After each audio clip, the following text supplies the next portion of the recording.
ಎಲ್ಲದಕ್ಕೂ ನಾನು ಸಭಾಪತಿ ಇಡೀ ದೊಡ್ಡ ಮಟ್ಟದ ನಾವು ಸ್ಥಾನದಲ್ಲಿ ಇರುವವರು ಅಧಿಕಾರಿಗಳು ಮಂತ್ರಿಗಳು ಕೂತ್ಕೊಂಡು ಅತ್ಯಂತ ಸಣ್ಣ ಮಟ್ಟದ ನಾಯಿಗಳ ಬಗ್ಗೆ ಕಾಳಜಿ ವಹಿಸಿಕೊಂಡು ಚರ್ಚೆ ಮಾಡಿದ ಹೇಳಿಕೆ ಬಯಸ್ತೇನೆ. ಒಳ್ಳೇದು ನೀವು ಮಾಡ್ತಾ ಇರೋದು ಒಳ್ಳೇದು, ಅದ್ರ ಬಗ್ಗೆ ಇಲ್ಲ.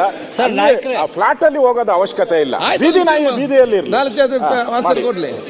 ಸಭಾಧ್ಯಕ್ಷರೇ, ಬರೀ ನಾಯಿಗಳಲ್ಲ, ವಿಧಾನಸೌಧಕ್ಕೆ ನಾಗರಾವು ಕೂಡ ಬಂದಿದೆ. ಎಲ್ಲ ನಾಗರಾವ್ ಎಲ್ಲ ಕಡೆ ಬೇಕು, ಅದು ಬೇಡ ಅಂತ ಹೇಳ್ಬೇಡಿ. ನಿಮ್ಮ ನಿಧಿಯನ್ನೆಲ್ಲ ಕಾಯುವುದೇ ಅದು. ಸಭಾಧ್ಯಕ್ಷ, ಈ ಬೀದಿ ನಾಯಿ ಹಾವಳಿ ಮಾತ್ರ ಸರಿ, ನಾಯಿಗಳ ಸಮಸ್ಯೆ ನೀವೇ ಇಲ್ಲಿ ಎದ್ದು ಮಾತಾಡ್ತೀರಿ. ಕೂತ್ಕೊಳ್ಳಿ, ನಗರ ಪ್ರದೇಶಗಳಲ್ಲಿ ಬೀದಿ ನಾಯಿಗಳ ಹಾವಳಿ ಹೆಚ್ಚಾಗಿದೆ. ದಯವಿಟ್ಟು ಅದಕ್ಕೆ ಏನಾದ್ರು ಒಂದು ಕಾನೂನು ಮಾಡ್ಬೇಕು ನೀವು. ಇಲ್ಲಾಂದ್ರೆ ಬೀದಿಲಿ ನಾಯಿಗಳ ಸಮಸ್ಯೆ ಹೆಚ್ಚಾಗಿದೆ. ಆಯ್ತು, ಹೇಳಿದ್ರ ಸರ್, ನಾನು ಉತ್ತರ ಕೊಡ್ತಾರೆ. ಒಂದ್ ನಿಮಿಷ ಹೇಳ್ಬಿಡ್ತೀನಿ. ನಾವು ಹೋಗಿ ಸಭೆನೂ ಕೂಡ ಮಾಡಿದ್ವಿ, ಪೊಲೀಸ್ ಅವ್ರ ಕರೆದು ಕರೆದು ಸಭೆ ಮಾಡಿದೀವಿ. ಯಾವ ರೀತಿ ನೀವು ಯಾಕೆ ಮಾತಾಡ್ತೀರಿ? ನಾಯಿಗಳಿಗೆ ಬೊಬ್ಬೆ ಹಾಕ್ತಾರೆ, ನೀವ್ಯಾಕೆ ಬೊಬ್ಬೆ ಹಾಕ್ತೀರಿ? ಕೂತ್ಕೊಳ್ಳಿ, ಈಗ ಅಧ್ಯಕ್ಷರೇ ಕೂತ್ಕೊಳ್ಳಿ, ಅವ್ರು ಮಾತಾಡ್ತಾರೆ. ಸೀರಾವ್ ನೀವ್ಯಾಕೆ ಮಾತಾಡ್ತೀರಿ? ಒಂದ್ ನಿಮಿಷ ಸರ್, ಇದು ಬೀದಿಯಲ್ಲಿ ಇದ್ಬಿಟ್ಟಿದ್ರೆ ನಮ್ಗೇನ್ ಸಮಸ್ಯೆ ಇರ್ಲಿಲ್ಲ. ಕಾಂಪೌಂಡ್ ಒಳಗಡೆ ಕರ್ಕೊಂಡ್ ಬಂದು ಆ ಕಾರಿಡಾರ್ ಅಲ್ಲೆಲ್ಲ ನಾಯಿಗಳು, ಮನೆ 18ನೇ ಫ್ಲೋರ್ ಅಲ್ಲಿ. ಇದಕ್ಕೆ ಕಾನೂನು ನಮಗೂ ಗೊತ್ತಿದೆ. 2001ರಲ್ಲಿ ಏನ್ ಕಾನೂನು ಆಗಿದೆ, ಬೀದಿ ನಾಯಿಗಳಿಗೆ ಆಪರೇಷನ್ ಮಾಡಿ ಅಲ್ಲೇ ಬಿಡಬೇಕು ಅಂತ. ಆದ್ರೆ ಈ ಆಪರೇಷನ್ ಆಗಿರೋ ನಾಯಿಗಳನ್ನ, ಬೇರೆ ನಾಯಿಗಳನ್ನ ಎಲ್ಲರೂ ಒಳಗಡೆ ಕರ್ಕೊಂಡ್ ಬರೋಕೆ ಎಲ್ಲೂ ಕಾನೂನಲ್ಲಿ ಇಲ್ಲ. ಕರೆಕ್ಟ್ ಸತೀಶ್, ಅಪಾರ್ಟ್ಮೆಂಟ್ಗೆ ಪರ್ಮಿಷನ್ ಕೊಡೋರು ಯಾರು? ಇದಕ್ಕೆ ಬಿಬಿಎಂಪಿ ಅಲ್ಲ, ಬಿಬಿಎಂಪಿಗೆ ಸೂಕ್ತ ಮಾಹಿತಿ ಕೊಟ್ಟು ಬಿಬಿಎಂಪಿ ಅವರು ಮತ್ತೆ ಅಲ್ಲಿ ಪೊಲೀಸರು. ಸರ್, ಈ ಅಮ್ಮ ಏನ್ ಮಾಡಿದಾಳೆ, ಇನ್ನೊಂದು ಮುಂದೆ ಹೋಗಿ ಹೇಳ್ತೀನಿ, ಒಂದೇ ಒಂದು ಸೆಕೆಂಡ್ ಸರ್. ಇದನ್ನ ಹೋಗಿ ಅಸೋಸಿಯೇಷನ್ ಅವ್ರು ಕಂಪ್ಲೇಂಟ್ ಕೊಟ್ರೆ, ಪಕ್ಕದ ಮನೆಯವರು ಇನ್ನೊಂದು ಲೇಡಿ ಕಂಪ್ಲೇಂಟ್ ಕೊಟ್ಟಿದ್ರೆ, ರೇಪ್ ಕೇಸ್ ಕಂಪ್ಲೇಂಟ್ ಕೊಟ್ಟಿದ್ದಾಳೆ ಸರ್, ಆ ನಾಯಿ ಸಾಕುವಂತವಳು. ಈ ಪ್ರಾಬ್ಲಮ್ ಈ ತರ ಇದೆ. ಈಗ ಒಂದು ಅಪಾರ್ಟ್ಮೆಂಟ್ ಸಮಸ್ಯೆ ಎಲ್ಲ ಕಡೆ ಹಾಗೆ ಆಗ್ತಾ ಇದೆ ಅಧ್ಯಕ್ಷ. ಇದು ಸಣ್ಣದೋಸ್ಬೋದು, ನಮ್ಗೆ ನಗ್ಬೋದು, ಆದ್ರೆ ದಿನನಿತ್ಯ ಅನುಭವಿಸ್ತಾರೆ. ಬೆಳಗ್ಗೆ ವಾಕಿಂಗ್ ಹೋಗೋರ್ನ ಇವೆಲ್ಲ ಸಮಸ್ಯೆ ಜಾಸ್ತಿ ಇದೆ ಅಧ್ಯಕ್ಷರೇ. ಬೆಂಗಳೂರಲ್ಲಿ ಇದನ್ನ ಕಂಟೈನ್ ಮಾಡುವಂತದ್ದು, ಮತ್ತೆ ಇದನ್ನ ಎಲ್ಲಾದ್ರೂ ಒಂದತ್ರ ಸಂರಕ್ಷಣೆ ಮಾಡುವಂತ ಜಾಗ ಮಾಡಬೇಕು ಬಿಬಿಎಂಪಿ. ಅಲ್ಲ, ಇದಕ್ಕೆ 5 ಕೋಟಿ ರೂಪಾಯಿ ಕೂಡ ಬಜೆಟ್ ಅಲ್ಲಿ ದುಡ್ಡು ಕೆಲಸನೇ ಮಾಡೋದಿಲ್ಲ. ಸಭಾಧ್ಯಕ್ಷರೇ, ಈಗ ಬೊಮ್ಮನಹಳ್ಳಿ ಕ್ಷೇತ್ರ ಶಾಸಕರು ಬಹಳ ಪವರ್ಫುಲ್ MLA. ಅಲ್ಲಿ ಏನು ಅವ್ರು ಗೊತ್ತಿಲ್ಲದೇನೆ ಯಾರು ಒಂದು ನಾಯಿ ಕೂಡ ಅಲಾಡಕ್ಕಾಗಲ್ಲ. Sir, I am point of order. ಅವ್ರಿಗೆ ಗೊತ್ತಿಲ್ಲದೆ ನಾಯಿ ಹೆಂಗ್ ಬಂತು ಸ್ಪಷ್ಟ ಮಾಡ್ಬೇಕು. ನೀವು ಯಾರು ಬರಕ್ಕೆ ಬಿಡಲ್ಲ ಅಂತ ಅವ್ರು ಹೇಳಿ ಮತ್ತೆ ಹೆಂಗ್ ಬಂತು ನೀವು ಹೇಳ್ಬೇಕಲ್ಲ ಸರ್ಕಾರ. ಮಾನ್ಯ ಸಭಾಧ್ಯಕ್ಷ, ಇದು ಖಂಡಿತ ಅವ್ರ 0 ಅವರ್ ಏನು ಅವರು ವಿಷಯ ತಗೊಂಡ್ಬಂದಿದ್ದಾರೆ, ಅದ್ರ ಬಗ್ಗೆ ಕ್ರಮ ತಗೊಳ್ಳೋದಕ್ಕೆ ನಾವು ಕೂಡ ಹೇಳ್ತೀವಿ.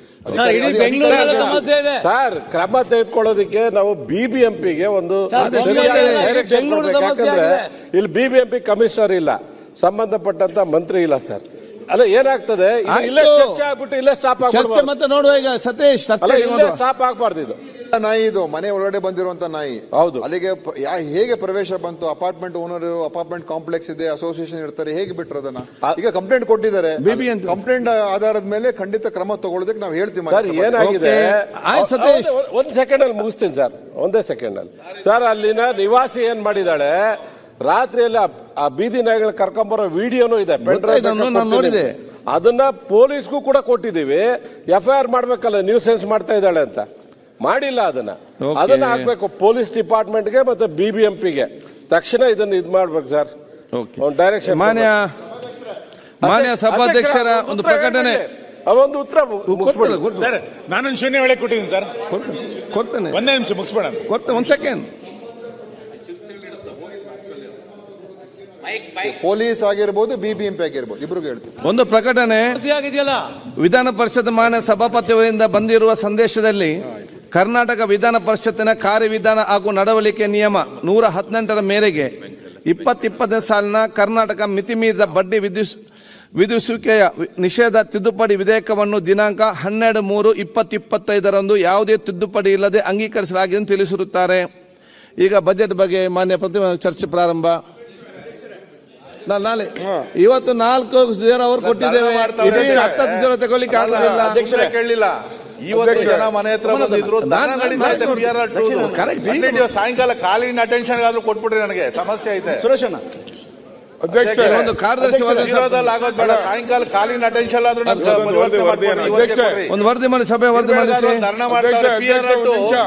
ಆಯ್ತು ನಾನು ಸತತವಾಗಿ ಕೇಳ್ತಾ ಇದ್ದೀನಿ. ಮೇಕೆದಾಟು ಬರ್ತದೆ, ಮೇಕೆದಾಟು ಯಾತಕ್ಕೆ ಕೊಡ್ತಾ ಇದ್ದೇನೆ ಸನ್ಮಾನ್ಯ ಸಭಾಧ್ಯಕ್ಷರೇ, ಚರ್ಚೆಗೆ ಸನ್ಮಾನ್ಯ ಸಭಾಧ್ಯಕ್ಷರೇ, ಕರ್ನಾಟಕ ವಿಧಾನಸಭೆಯಲ್ಲಿ ಮಂಡಿಸಿದಂತೆ ಕರ್ನಾಟಕ ವಿಧಾನಮಂಡಲದ ಜಂಟಿ ಓಕೆ ಓಕೆ ಹೇಳಿದ್ರು, ಪ್ರತಿಪಕ್ಷ ನಾಯಕ ಹೇಳಿದಾರಲ್ಲ. ಓಕೆ,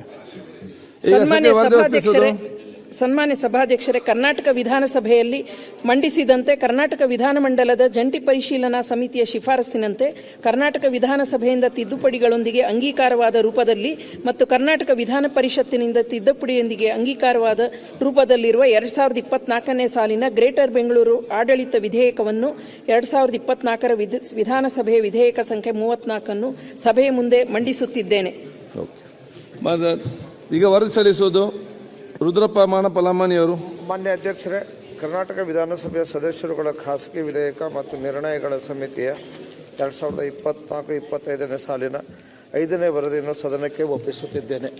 ಓಕೆ, ಈಗ ರಾಜ್ಯಪಾಲ ನಮ್ಮ ಬಜೆಟ್ಗೆ ಸಂಬಂಧಪಟ್ಟಾಗೆ ತಮ್ಮ ಪ್ರತಿಪಕ್ಷ ನಾಯಕರು ಪ್ರಾರಂಭಿಸಿ ಬಜೆಟ್ಗೆ ಮತ್ತೆ ರಾಜ್ಯಪಾಲ ಭಾಷೆ ಸಂಬಂಧ ಒಂದ ನಿರ್ಣಯಕ್ಕೆ ಸನ್ಮಾನ್ಯ ಮುಖ್ಯಮಂತ್ರಿ ನಾಳೆ ಉತ್ತರ ಕೊಡಲಿಕ್ಕಿದ್ದಾರೆ.